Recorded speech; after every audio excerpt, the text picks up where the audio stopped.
First, I'd like to welcome you to the annual American College Sports Medicine meeting and World Congresses held here in San Diego, California. Today, I have the good fortune of continuing this filming series with Dr. William Kraus, professor in the Department of Medicine at Duke University. Thank you very much for spending some time today with us. It's a pleasure. So I'm going to start with a little bit of background first. What first inspired you to enter the medicine field?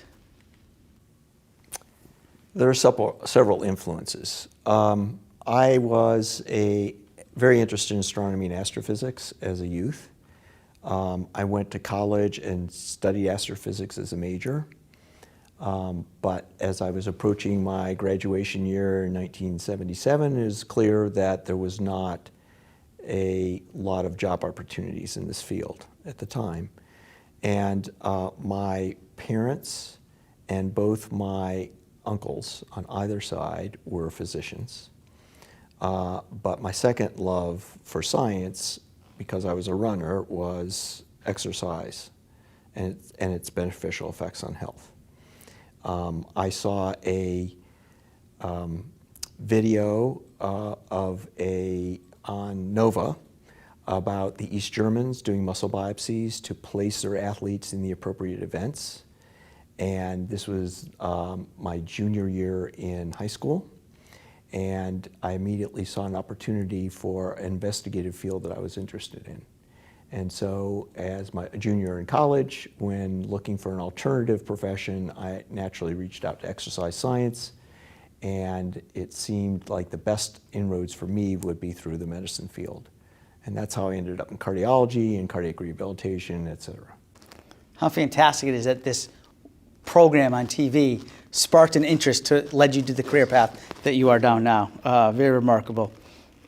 So as a student and then as a professional, so it was two sections of this question, were there any particular mentors that you had as a student that played a strong role in your professional development? And then as a professional, have there been any mentors who played a role in your professional development?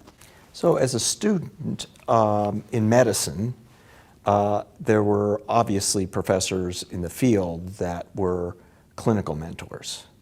I also got attached to a young instructor at Duke at the time, Sandy Williams, who had been brought to Duke through Andy Wallace, who was the chief of cardiology at the time. So when I went as a medical student to Duke, I approached Dr. Wallace and said I was interested in exercise and health. Could I work in your field? And he put me with Sandy Williams, who was an animal researcher at the time in exercise, and also got me involved as a student in supervising cardiac rehabilitation. And Andy has been a mentor all through my career. Sandy has been a mentor all through my career.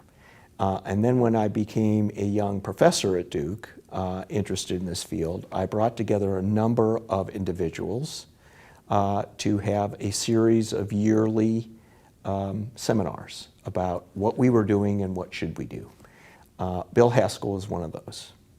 And Bill became an informal career mentor in the field for me at that time. Barry Franklin was also part of that Two committee. past presidents of ACSM. That's right. Stephen Blair, also, as well as John Hollisey.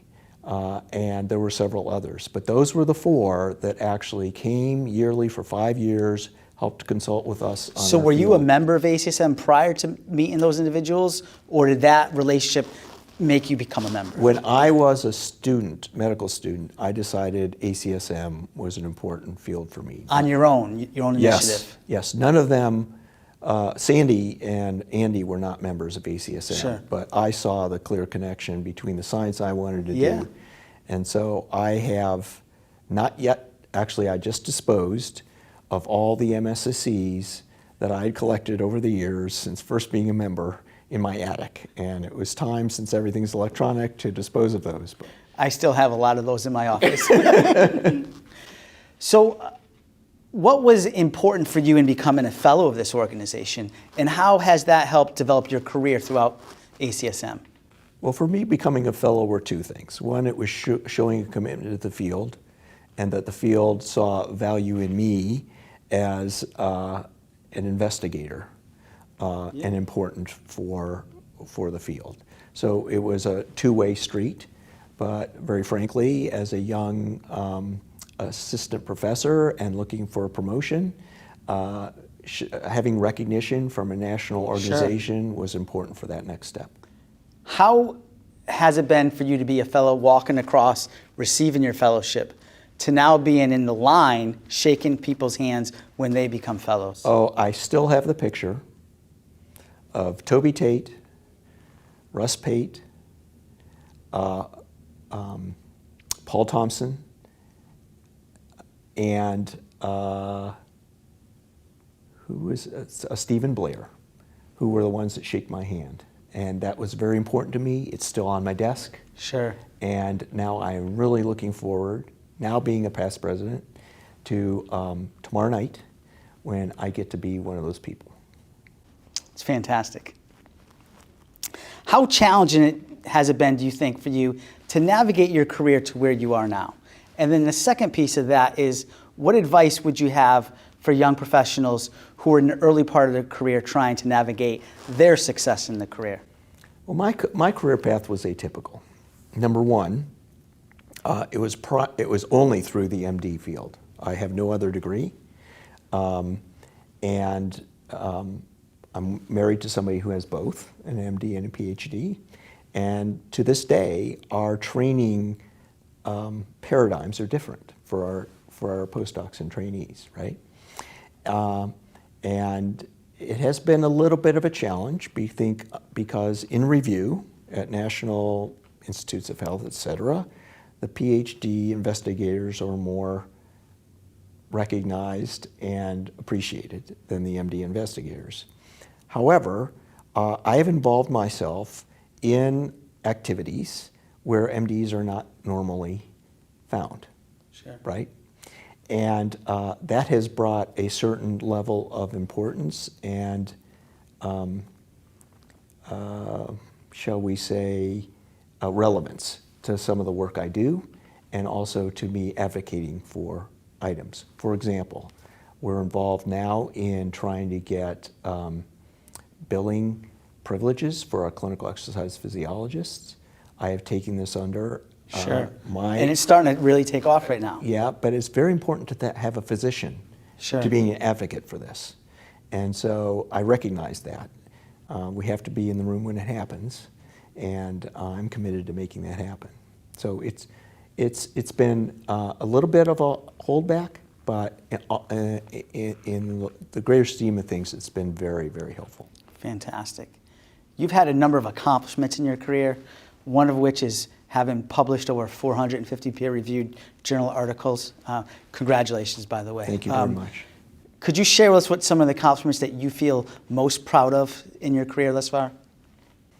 Well, I'm most proud of the 3 5-year STRIDE studies that we got funded.